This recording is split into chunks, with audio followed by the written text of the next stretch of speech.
Sa pagpapatuloy ng pandemya, patuloy rin ang hirap na nararanasan ng ilan sa ating mga kababayan.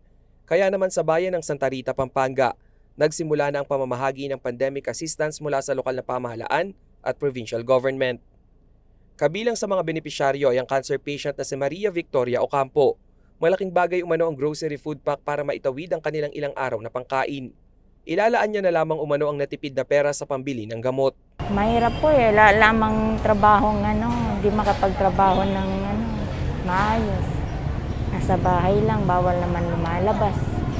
Ang buntis na si Nova Nuki problemado rin dahil nag-iipon pa sila ng kanyang asawa para sa paglabas ng kanilang unang anak sa susunod na buwan. Kaya naman ang kita ng kanyang mister sa pagtatricycle inilalaan nila sa pambili ng mga gamit ng kanilang soon-to-be baby.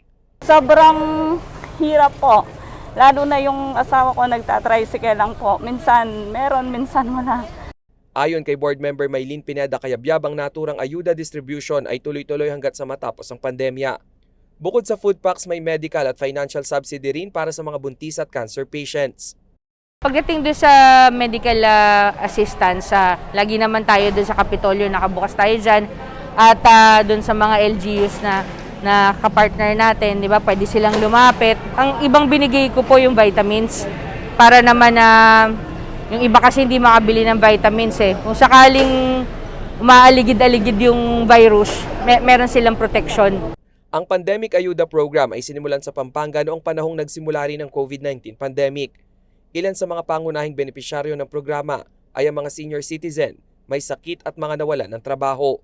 Samantala, as of October 25, may 16 na aktibong kaso ng COVID-19 sa Santa Rita.